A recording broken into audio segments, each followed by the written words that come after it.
चुनाव के बाद शादी उदी कर रहे हैं हम, बड़ा भाई ये फिर भी वही बात नहीं। इस चुनाव के बाद नहीं, हम इस सवाल का जवाब ही नहीं दे रहे। क्यों? अरे प्रभु, फिर कैसी बातें कर रहे हैं भैया। आपने तो लड़ भिड़ के 29 सीट ले ही लिया। जैसे ही 29 की संख्या मेरे सामने आई तो मैं वैसे ही बहुत खुश था। मुझे कहीं ना कहीं एहसास हुआ कि पापा का आशीर्वाद मेरे साथ है। जितना तल्ख तेवर दिखा रहे थे चिराग पासवान, तो एकदम लग गया भाई, यू आर हार्ड बार्गेनर। बिल्कुल हार्ड बार्गेनर नहीं हूँ, बट हाँ इतना ज़रूर है कि मैं अगर अपने नेता कार्यकर्ता के लिए नहीं लड़ूंगा तो कौन लड़े। और कैसे चलने लगी कि नीतीश कुमार की पार्टी के 9 सीटें चिराग को दे दी गई? देखिए, आज भी कई ऐसे लोग हैं जो नहीं चाहेंगे कि मेरे और मुख्यमंत्री के रिश्ते अच्छे हों। उनकी राजनीतिक रोटियां ही इस बात पे सिकती हैं जब मेरे और मुख्यमंत्री जी के बीच में वो दरार देखते हैं। आपने लोकसभा में 100% स्ट्राइक रेट दिया है, लोग आपसे वही उम्मीद कर रहे हैं, तो ये अग्नि परीक्षा है, मानते कि नहीं? मुझे अपनी जिम्मेदारी का एहसास है, और ना सिर्फ मेरी 29 सीटें, मैं ये मानता हूँ कि गठबंधन ने भी मुझ पे जब इतना विश्वास किया तो पूरे गठबंधन का भी प्रदर्शन उतना ही बेहतरीन रहे, ये भी जिम्मेदारी मेरे कंधों पर।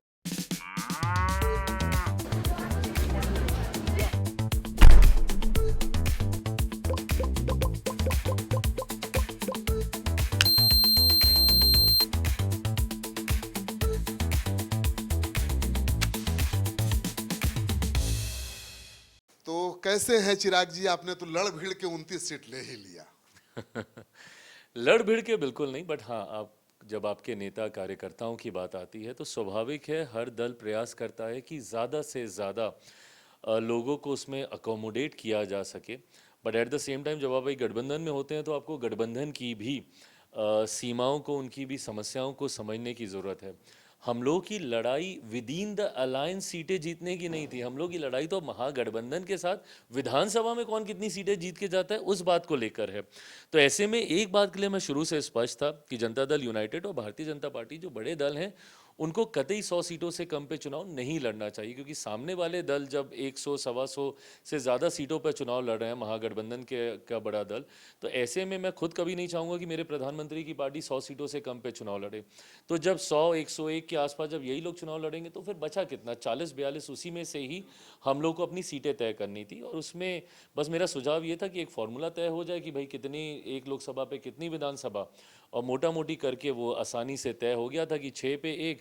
मेरे लिए ये एक बहुत शुभ संकेत था कि 29 सीट मुझे मिली, क्योंकि मेरे पिता ने पहली बार जब उनका सबसे बेहतरीन प्रदर्शन रहा था तो 29 विधायक ही वो जीत कर लाए थे। बिल्कुल, वो याद है मुझे दिन। बिल्कुल, तो जैसे ही 29 की संख्या मेरे सामने आई तो मैं वैसे ही बहुत खुश था। मुझे कहीं ना कहीं एहसास हुआ कि पापा का आशीर्वाद मेरे साथ है। तो पापा वाला जो परफॉर्मेंस है दोहरा देना है इस बार। बिल्कुल, वो एक बार 29 विधायक जिता के लाए थे, इस बार हम जिता के लेके आएंगे। 100% स्ट्राइक रेट लोकसभा में था, विधानसभा में भी लाइए देंगे। पूरी पूरी पूरी मेहनत रहेगी और मैं मानता हूं कि हम लोग का प्रदर्शन बेहतरीन रहेगा। 100% स्ट्राइक रेट की ओर ही अग्रसर हो रहे हैं हम लोग। लेकिन जितना तल्ख तेवर दिखा रहे थे चिराग पासवान, तो एकदम लग गया भाई, यू आर हार्ड बार्गेनर।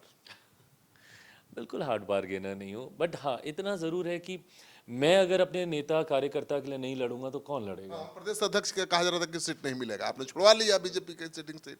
अब मेरे प्रदेश अध्यक्ष ही चुनाव नहीं लड़े, जो सबका नेतृत्व इतने इतने समय से करते आ रहे हैं। और एंड मोर देन दैट, ये उन प्रमुख चेहरों में से, जब मेरी पार्टी टूटी सबसे पहला व्यक्ति जो मेरे कमरे में मौजूद था वो मेरे प्रदेश अध्यक्ष थे। मैं कैसे भूल जाऊं इस बात को। संजय पासवान जो मेरे पार्टी के प्रधान महासचिव हैं, मैं नहीं रोया पर उनकी आंखों से आंसू नहीं रुके थे जब पार्टी और परिवार टूटा था। मैं कैसे भूल जाऊं इस भावना को। मैं कैसे भूल जाऊं कि हुलास जी ने किस तरीके से पार्टी वापस से संगठन को बनाने में अपनी एक अहम भूमिका निभाई। इस तरीके के कई ऐसे लोग हैं, हाँ, बट कई ऐसे हैं जिनको मैं अभी भी नहीं मैं उनका समावेश करा पाया। उस बात को लेकर भी मुझे उतना ही दुख, उतनी ही तकलीफ है।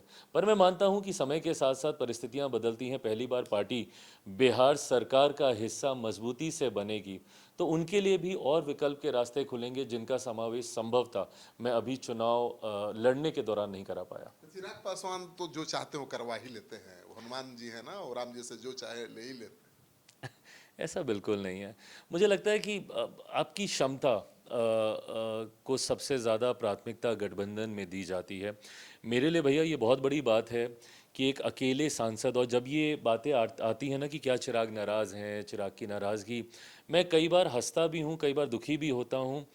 मैं कहाँ से मैं नाराज़गी दिखाऊं, जबकि एक सांसद वाली पार्टी को मेरे प्रधानमंत्री ने विश्वास रखकर 2024 में 5 सीटें दे दी लड़ने के लिए। मैं जीता वो अलग बात है, बट ये विश्वास ही रखना कि ये 5 सीटें लड़ सकता है और जीत सकता है, ये विश्वास बहुत बड़ी बात है। नहीं तो गठबंधन, मैं राजनीति का विद्यार्थी रहा हूँ, और गठबंधन राजनीति में तो हम लोग ये देखते हैं कि भैया 9 वाले को 7, 7 वाले को 5, 5 वाले को 3, 2 वाले को तो बाद में बोल दिया जाता है कि भाई तुम मर्जी कर लो आके हमारे साथ। ये हम लोगों ने उदाहरण देखे हैं। तो ऐसे में 1 को 5, और विधानसभा में मेरा तो 0 विधायक, जो एक जीता था वो भी चला गया, तो 0 विधायक वाली पार्टी को सीधा 29 सीटें दे दी जाती हैं लड़ने के लिए। तो गठबंधन ने कहीं ना कहीं ये विश्वास आप पे रखा है। अब ये मेरी आप हनुमान है ना जी, तो देंगे ही आपको। परेशानी तो नीतीश कुमार को हो जाती है आपसे। नहीं, उनको भी कोई नाराज़गी नहीं है, और बिना उनकी सहमति के मुझे ये सीटें मिल जाएं, ये संभव ही नहीं है। आपकी सीटों पर तो दे दिया ना सिंबल, अपना मंत्री को भेज। नहीं भैया, ये आप यकीन मानिए कतई नहीं, उन सीटों पे मेरी दावेदारी भी नहीं थी। और आपके साथ तो पारिवारिक रिश्ता मैं भूल सकता हूँ, आपसे क्यों ही मैं झूठ बोलूँगा। उन सीटों पे जो मैं न्यूज़ में, मैं खुद भी मैं देख रहा था, अजय सोनबरसा की सीट है। भारतीय जनता पार्टी ने 29 सीटें मुझे मिली। इन्होंने, क्योंकि नोडल बॉडी यही थी, तो इन्होंने मुझसे आग्रह किया कि भाई आप एक बफर दे दीजिए, पूल दे दीजिए सीटों का, 35-38 सीटों का, जो मैंने इनको दिया। मेरी उन 38 सीटों में से ही मेरी 29 सीटें फाइनल हो गई। हाँ, ये ज़रूर था कि अगर उन 38 में से नहीं होता तो मैं अगली 15 और देता। संभवतः जिन सीटों का आप जिक्र कर रहे हैं, सोनबरसा और ये उसमें ये ज़रूर जाती, फिर मैं बोलता। लेकिन आपने उन सीटों का नाम ही नहीं दिया उन था। सीटों का नाम ही नहीं आया, और इसीलिए तो उस पर सिंबल बांट दिया गया ना खबर पहले। कैसे चलने लगी कि नीतीश कुमार की पार्टी के 9 सीटें चिराग को दे दी गई? देखिए, आज भी कई ऐसे लोग हैं जो नहीं चाहेंगे कि मेरे और मुख्यमंत्री के रिश्ते अच्छे हों। उनकी राजनीतिक रोटियां ही इस बात पे सिकती हैं जब मेरे और मुख्यमंत्री जी के बीच में वो दरार देखते हैं। तो ऐसे में जनता दल यूनाइटेड, चिराग पासवान एक साथ कैसे हो गए, ये लोग प्रयास करते हैं कि मेरे मांझी जी के बीच में भी डिफरेंसेस आए, मेरे उपेंद्र कुशवाहा जी के बीच में भी डिफरेंसेस आए। माझी जी तो बोलते ही रहते हैं आपके बारे में, आप भले नहीं बोलते हैं। हम माझी जी नहीं तो आपके बोलते खिलाफ मोर्चा खोलते रहते हैं। बट हम नहीं बोलते ना भाई, हमको नहीं करना। इवेंचुअली जब आपको साथ रहना है, साथ मिलके चुनाव लड़ना है, तो एक दूसरे के बारे में बोल के कोई मतलब नहीं।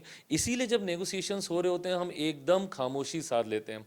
हम आपके यहाँ कॉन्क्लेव में भी इसीलिए नहीं आ पाए, क्योंकि हम उस वक्त नहीं बोलना चाहते जब तक सारी चीज़ें नहीं हो जाएं। बोलकर अपने ही गठबंधन को गलत दृष्टि में दिखाने का कोई मतलब नहीं है। आज में नहीं आएगा, वो आए तो वो याद रहेगा, छोड़ेंगे नहीं। बहुत खर्चा किए, आप आए नहीं, 2-2 बार किए कनकलेव। प्रभु क्षमा क्षमा क्षमा। अच्छा ये बताइए, अभी 29 सीटें मिली हैं, 29 सीटों पर अगर चिराग पासवान की पार्टी जीत जाती है तो किंग मेकर होंगे चिराग पासवान। तो किसकी सरकार बनाएंगे, नीतीश कुमार की कि बीजेपी की?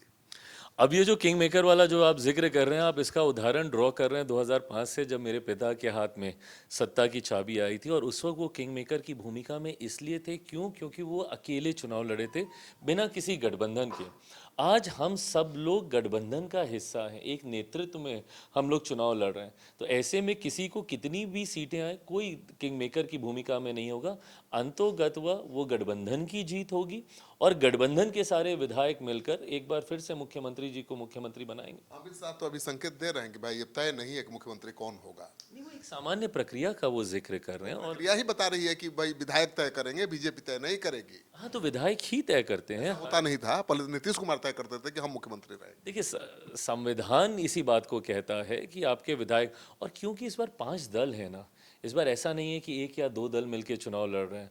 जब आप 5-5 दलों के साथ मिलकर आप चुनाव लड़ते हैं, तो मुझे लगता है कि लोकतंत्र की खूबसूरती है कि हर किसी की उसमें सहमति हो, तभी मुख्यमंत्री जो और बल के साथ वहाँ पे उस कुर्सी पे होंगे।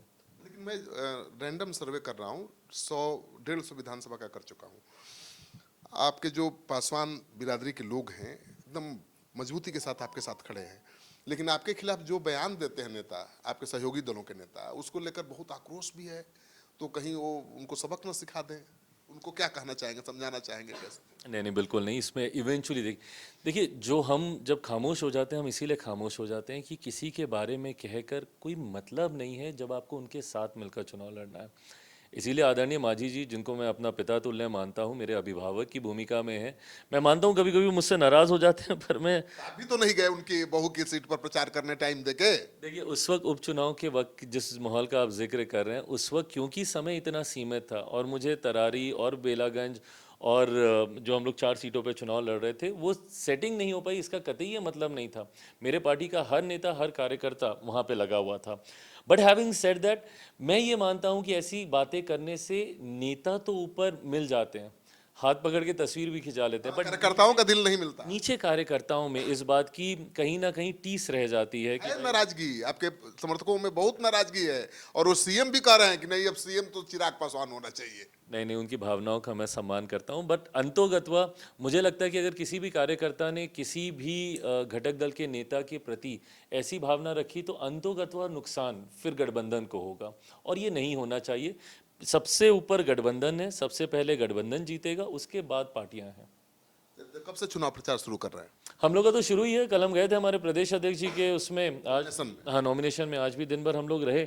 पर मैं ये मानता हूँ क्योंकि अभी सेकंड फेज का नॉमिनेशन चल रहा है और क्योंकि त्यौहार के बीच में ही पूरा चुनाव है, कल दिवाली भी है, तो मैं ये मानता हूँ कि बस अगले दिन से हम लोग लगेंगे। 3-4 दिन तो बहुत ही गहन प्रचार होगा, फिर उसके बाद फिर छठ आ जाएगा, तो ये अग्नि परीक्षा है, 29 सीट मिल गई, लेकिन अग्नि परीक्षा है।